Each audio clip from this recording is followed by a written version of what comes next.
সেই সময় জেনারেল জিয়াউর রহমানকে রাষ্ট্রীয় ক্ষমতা প্রতিষ্ঠিত করেছিলেন। জিয়াউর রহমান সাহেব ক্ষমতা আসার পর একদলীয় শাসন ব্যবস্থার পরিবর্তে দেশে বহুদলীয় গণতন্ত্র প্রতিষ্ঠা করেছিলেন। তিনি একটা নতুন সংস্করণ করেছিলেন যে বহুদলীয় বহু মতের পথ এখানে সৃষ্টি করতে হবে। আমরা স্বাধীনতার সাহায্যে পৌঁছতে চাই, বিভিন্ন লোকের বিভিন্ন ধ্যান ধারণা থাকবে, চিন্তা ভাবনা থাকবে, দর্শন থাকবে, এটাকে সামনে নিয়ে আসতে হবে। এই জন্য প্রেসিডেন্ট জিয়াউর রহমান সাহেব বহুদলীয় গণতন্ত্র প্রতিষ্ঠা করেছিলেন এবং তার ফলশ্রুতিতে আমরা আজকে লক্ষ্য করছি যে আমাদের জাতীয় পরিচয় আমরা বাংলাদেশি, এটা জিয়াউর রহমান সাহেব দিয়ে গেলেন। কীভাবে দিয়ে গেলেন? 1973 সালের পার্লামেন্টে শেখ মুজিবুর রহমান শেষ পার্লামেন্টে উনি বললেন যে আমাদের জাতীয়তা পরিচয় হবে বাঙালি। তখন এই আজকে সন্তলালমার পিতা মানবেন্দ্র নারায়ণ লারমা উনি বলেছিলেন আমি তো চাকমা, আমি তো বাঙালি না, আমি কি করে বাঙালি হব? সেই সময় তাকে ধর্মঘোষণা করেছে তোমার বাঙালি হয়ে যাও। যাও, তারা কখনো বাঙালি হবে না, কারণ চাকমা, হাজং, পাহাড়ি যারা আছেন তারা তাদের নিজস্ব ধর্ম, নিজস্ব সংস্কৃতি, নিজস্ব ভাষা, নিজস্ব কবিতা, নিজস্ব গান, সংস্কৃতি তারা চর্চা করবে। এই জন্য জিয়াউর রহমান বললেন যে পাহাড়ি যে অসন্তোষ, এই যে আমাদের মধ্যে যে অসন্তোষ ছিল 52 ভাষা আন্দোলনের সময়, যে অসন্তোষের কারণে আমরা আমাদের পূর্বসূরীরা ভাষাকে প্রতিষ্ঠা করে রক্ত দিয়েছে, একই অবস্থায় আমরা যদি পাহাড়িদেরকে আজকে তাদেরকে ওই অবস্থা তৈরি করি, পাহাড়িরাও একদিন এক সময় এই বাঙালিদের বিরুদ্ধে বিদ্রোহ করবে। সে কারণে জিয়াউর রহমান সাহেব বাংলাদেশি জাতীয়তাবাদের আলোকে আমাদের পরিচয় শনাক্ত করলেন এবং তিনি বললেন যে বাংলাদেশ আমার, এই সীমানা, ভৌগোলিক সীমানা আমার, এর মধ্যে যারাই বসবাস করবে তারা আমাদের পরিচয় আমার বাংলাদেশি। এখানে হিন্দু থাকবে, মুসলিম থাকবে, খ্রিস্টান থাকবে, বিভিন্ন ধর্মের মানুষ থাকবে, পাহাড়ি সমতলের মানুষ থাকবে, সবাই বাংলাদেশি। আমরা প্রাউড ফিল করবো যে আমার বাংলাদেশি। এই পরিচয় জিয়াউর রহমান দিয়ে গেলেন। এবং আরেকটি কাজ তিনি করলেন যে আমাদের দেশে যে সমস্যা ছিল, অর্থনৈতিক সমস্যা, শেখ মুজিবের সময় বাংলাদেশ একটা দুর্ভিক্ষের দেশ হয়েছিল। আপনাদের মনে আছে, অনেকেরই যারা পুরনো লোক তারা মনে আছে আমেরিকার পররাষ্ট্রমন্ত্রী কিসিঞ্জার বলেছিলেন তলাবিহীন ঝুড়ি বাংলাদেশ, কিন্তু সাহায্য আসুক নিজ থেকে চলে যায়, অর্থাৎ চুরি হয়ে যায়। এই তলাবিহীন ঝুড়িকে জিয়াউর রহমান সাহেব একটা রপ্তানিমুখী বাংলাদেশ তৈরি করলেন। কিভাবে? যে আমাদের 54 ভারতের, আমাদের পাশে ভারত, 3 দিকে ভারত, ভারত থেকে চীন থেকে বয়ে আসার যে নদীগুলো আছে, হিমালয় থেকে আসার যে নদীগুলো আছে, এই নদীগুলোর মুখে বাদ দিল ভারত, 54 নদীর মুখে বাদ দিল ভারত, দিয়ে বাংলাদেশের পানিগুলো বন্ধ করে দিল। এবং তারা বলল যে শীতের মৌসুমে যারা পানি না পাই আমরা, আমাদের জন্য মরুভূমি হয়ে যায়। সেই সময় জিয়াউর রহমান বললেন না, আমরা এই যে ভারতের বিরুদ্ধে যুদ্ধ করতে পারবো না, কিন্তু আমরা একটা কৌশল করতে পারবো। আমরা যে খাল এবং নদী খনন করি, বন্যার সময় যে পানি আসবে সে পানি আমরা ধরে রাখবো এবং শীতের মৌসুমে সে পানি দিয়ে আমি ফসল 3 ফসল 100 জমি 3 ফসল করবে। জিয়াউর রহমানের চিন্তাধারা ছিল আলাদা। এই জন্য সে সময় বাংলাদেশে চাল রপ্তানি করেছিল জিয়াউর রহমান সাহেব। স্বনির্ভর বাংলাদেশ স্বপ্ন দেখেছিলেন জিয়াউর রহমান, আধুনিক বাংলাদেশের স্বপ্ন দেখেছিলেন জিয়াউর রহমান। একবার এই দেশের ছেলেমেয়েদের, মেধাবী ছেলেমেয়েদেরকে নিয়ে হিজবুল বাহর সফরে গিয়েছিলেন। সে সময় আমিও তার সাথে ছিলাম, তখন জিয়াউর রহমান গভীর রাত্রে 19 জানুয়ারি 1981 সাল জাহাজের চারদিকে দেখলাম আমাদের যুদ্ধজাহাজ, বাংলাদেশের যুদ্ধজাহাজ পাহারা দিয়ে যাচ্ছে হিজবুল বাহরকে। হঠাৎ করে আলো দেখা যাচ্ছে দূরে। জিয়াউর রহমান বললেন যে ছেলেমেয়েরা, তোমাদেরকে আমরা বেড়াতে নিয়ে আসিনি, তোমরা সমতল দেখেছো, পাহাড় দেখেছো, কিন্তু সমুদ্র দেখো নাই। এই বিশাল যে সমুদ্র, এই 50-60 হাজার বর্গমাইলের যে সমুদ্র আছে, এটা আমাদের এই বাংলাদেশ। এই সমুদ্রের নিচে রয়েছে আমাদের তেল সম্পদ, গ্যাস সম্পদ, খনিজ সম্পদ। এগুলো আহরণ করতে হবে, আমাদেরকে তুলে আনতে হবে। তাহলে আমরা একদিন সৌদি আরবের মতো, আবুধাবির মতো এবং দুবাইয়ের মতো স্বনির্ভর বাংলাদেশ হতে পারবো, আধুনিক ধনী বাংলাদেশ হতে পারবো। জিয়াউর রহমান বললেন এই দক্ষিণ তালপট্টি আমাদের হাতছাড়া হয়ে গেছে। আর কি হবে? 50-এর বলে বলে বাংলাদেশ জাগবে।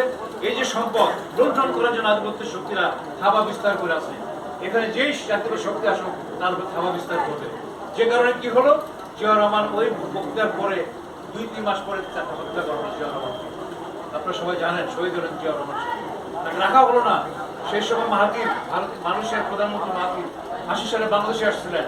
জিয়াউর রহমান সাহেবকে উনি বলেন যে আপনার এত সুন্দর পরিকল্পনা, আমরা তখন চায়না পাঠিয়েছিল আমাদেরকে। কি বলছো? তখন কোরিয়ার প্রেসিডেন্ট, চায়নার তখন প্রেসিডেন্ট ছিলেন ওয়াং যুবদল, হ্যাঁ বসলো। এনার সব প্রেসিডেন্ট, প্রধানমন্ত্রীর সাথে আমরা যখন ডেলিগেশন কথা বলছি, তোরা বললেন যে বাংলাদেশের তোমাদের প্রেসিডেন্ট খাল খনন করছে, উড়ুষি যোজনাপুর খাল খনন হচ্ছে। ওনারা জিজ্ঞেস করেন এই খাল খননের মূল কারণটা কি? আমরা যখন বললাম যে এইভাবে আমাদের উজানে আমাদের নদীতে বাঁধ দেওয়া হচ্ছে, সেই বাঁধের কারণে আমরা পানি পাই না, আমরা মরুভূমি হয়ে যাচ্ছি। জিয়াউর রহমান যে কারণে আমার পানিকে সংরক্ষণ করার জন্য এই খাল খনন কর্মসূচি গ্রহণ করেছেন। তারা খুব অ্যাপ্রিসিয়েট করলেন। আন্তর্জাতিকভাবে খাল খনন কর্মসূচিকে এমনভাবে করা হলো যে জিয়াউর রহমান সে সময় আন্তর্জাতিক নেতা হিসেবে দাঁড়ালেন। আপনারা জানেন, যারা হজ করতে যান, সৌদি আরবে যান, আরাফাত ময়দানে যে গাছগুলো দেখেন, সেই গাছ জিয়াউর রহমান দিয়েছিলেন। এই নিয়ম গাছটা কেন দিলেন? যে মরুভূমি যে গাছগুলো হবে, এই আরাফাত ময়দানে মরুভূমি, ধুধু মরুভূমি, এখানে একটা ছায়া সঞ্চার হবে। আজকে দেখেন আরাফাত ময়দানে কত সুন্দর গাছগুলো আছে। জিয়াউর রহমানকে বললেন সেই সময় বাদশাহ ফাহাদ যে আপনি কি চান আমাদের কাছে? আমি গরিব দেশের রাষ্ট্রপতি, আমি কিছু চাই না, কিন্তু আমার দেশের ইয়াং জনগণ আছে, এদেরকে আপনারা নেন, আল্লাহর রাস্তে আমাদের পরিস্থিতি কাজে লাগান, আমরা সত্যিকার অর্থে কাজ করে খেতে পারবো, আমরা ভিক্ষা চাই না। তখন থেকে আমাদের দেশে ম্যান করে সৌদি আরব, মধ্যপ্রদেশ। আর এই গার্মেন্টসের কথা বলেন, জিয়াউর রহমান শুরু করছিল এই গার্মেন্টস। জিয়াউর রহমানের সময় গার্মেন্টস গুলো এমনভাবে হলো যে আপনার আমাদের মেয়েরা কাজে সম্পৃক্ত হলো, তারা ঘরে বসে থাকতো। আমাদের মহিলাদেরকে একটা অন্ধ পক্ষে রাখতো, রান্না করে থাকতো তারা। সেখান থেকে বের করে জিয়াউর রহমান কাজে বলতে দিলেন যে আমার অন্ত জনশক্তি হলো মহিলা, এদেরকেও কাজ করতে হবে। সেই সময় 12 কোটির বা 14 কোটি লোক ছিল, তার অর্ধেক ছিল মহিলা, আজও তাই।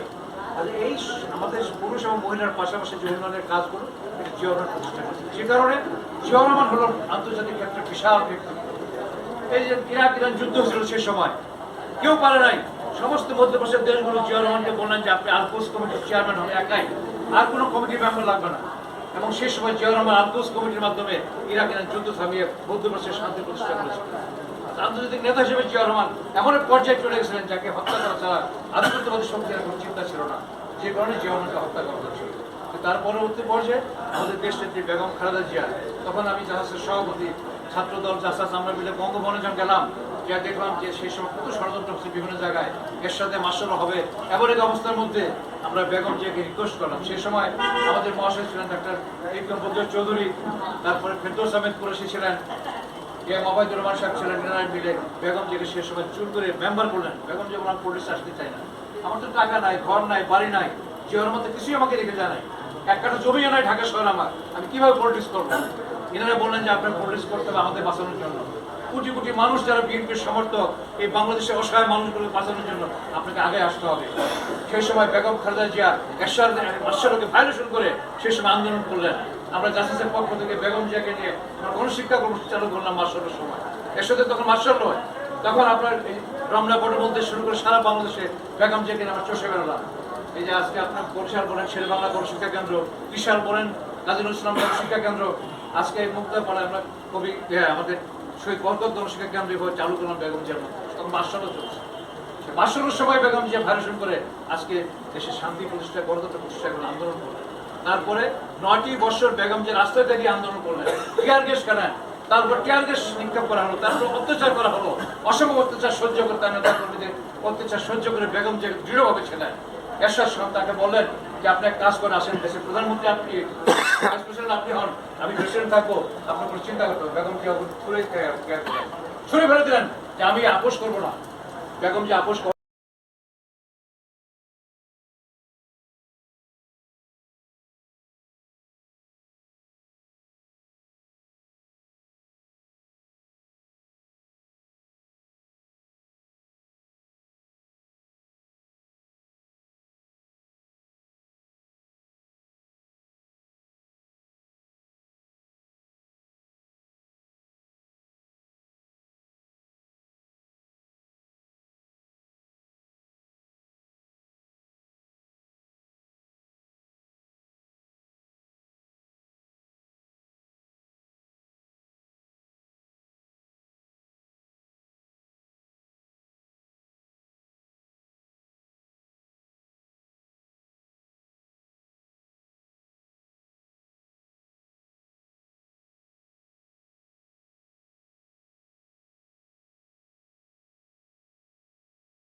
لا تزغ قلوبنا بعد إذ هديتنا وهب لنا من لدنك رحمة إنك أنت الوهاب আল্লাহ আমরা ইয়া আল্লাহ আমরা প্রতিটা গুনাহগার একত্রিত করেছি ইয়া আল্লাহ আপনি মেহেরবানি করে আমাদের সবাইকে মাফ করে দেন ইয়া আল্লাহ আমাদের সবাইকে মাফ করে দেন ইয়া আল্লাহ ইয়া আরহামার রাহিমিন আমাদের পরিবারে যারা পছন্দ হয় আল্লাহ আপনার হাতে খুশিতে আমাদের সবাইকে মাফ করে দেন আল্লাহ আমরা কত দেখে কিছু কাজ সবাইকে আপনি ভালো করে জানেন ইয়া আল্লাহ বাংলাদেশ পৃথিবীর সমস্ত থেকে আগে ইয়া আল্লাহ স্বামী ইয়া আল্লাহ দেশের ইয়া আল্লাহ বেকুমারা দিয়া সুস্থতার জন্য আজকের এই আয়োজন ইয়া আল্লাহ আপনি মেহেরবানি করে ইয়া আল্লাহ বেকুমারা দিয়াকে আপনি সুস্থ করে দেন ইয়া আল্লাহ বেকুমারা দিয়াকে আপনি সুস্থ করে দেন ইয়া আল্লাহ আপনার জন্য আজকে ইয়া আল্লাহ সারা দেশের মানুষ সর্বশ্রেণীর মানুষ ইয়া আল্লাহ পেরেশান অস্থির ইয়া আল্লাহ আপনি মেহেরবানি করে তিনাকে সুস্থ করে ইয়া আল্লাহ সকলের অসুবিধা আর পেরেশানিকে দূর করে দেন ইয়া আল্লাহ আপনার সকলে ইয়া আল্লাহ তুমি আজকে সুস্থতার সঙ্গে দীর্ঘায়ু কামনা করতেছি ইয়া আল্লাহ আপনি মেহেরবানি করে আমাদের দুআকে কবুল আর মঞ্জুর করে দেন ইয়া আল্লাহ আমাদের দুআকে কবুল আর মঞ্জুর করে দেন আল্লাহ আমাদের দেশটাকে অভিভাবক শূন্য করিয়ে দেন ইয়া আল্লাহ অভিভাবক শূন্য করিয়ে দেন ইয়া আল্লাহ ইয়া আরহামার রাহিমিন ইয়া আল্লাহ ভবিষ্যতে ইয়া আল্লাহ আমাদের দেশটাকে যেন সুন্দরভাবে ইয়া আল্লাহ এগিয়ে নিয়ে যেতে পারে ইয়া আল্লাহ মেহেরবানি করে সেজন্য ইয়া আল্লাহ ব্যবস্থা দিয়ে সুস্থ করে দেন ইয়া আল্লাহ সুস্থ করে দেন ইয়া আল্লাহ সুস্থ করে দেন ইয়া আল্লাহ আমরা যে মাকসাদে হাত তুলেছি আল্লাহ আপনি মেহেরবানি করে প্রত্যেকের দিনের সেই মাকসাদকে আপনার কাছে করে দেন ইয়া আল্লাহ আমরা যদি সুস্থতা উঠেছি ইয়া আল্লাহ আমরা ভবিষ্যতে পাঠ করেছি ইয়া আল্লাহ সুরা আমরা সমান পাঠ করেছি ইয়া আল্লাহ আরো যা কিছু পাঠ করেছি ইয়া আল্লাহ এই সব কিছু যাচ্ছে ব্যক্তিগত দিয়ে মাফ করে দেন ইয়া আল্লাহ তিনাকে সেবায় কামেলায় আজেরায় দায় মানসিক করেন ইয়া আল্লাহ ইয়া আরহামার রাহিমিন ইয়া হাইয়্যু ইয়া কাইয়্যুম برحمتك نستغيث أصلح لنا شأننا كله ولا تكلنا إلى أنفسنا طرفة عين لا إله إلا الله الحليم الكريم سبحان الله رب العرش العظيم الحمد لله رب العالمين نسألك موجبات رحمتك وعزائم مغفرتك والغنيمة من كل بر والسلامة من كل إثم اللهم لا تدع لنا ذنبا إلا غفرته ولا هما إلا فرجته ولا دينا إلا قضيته ولا مريضا إلا شفيته ولا مريضا إلا شفيته ولا مريضا إلا شفيته ولا حاجة هي لك رضا إلا قضيتها يا أرحم الراحمين سبحان ربك رب العزة عما يصفون والسلام على المرسلين والحمد لله رب العالمين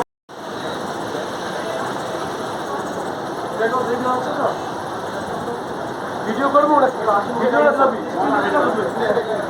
সমস্যা হবে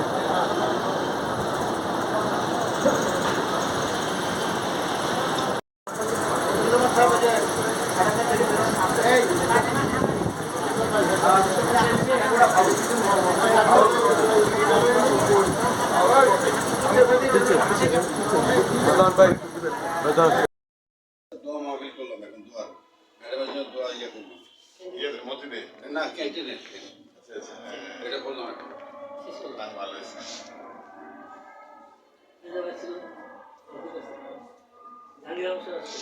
রফিক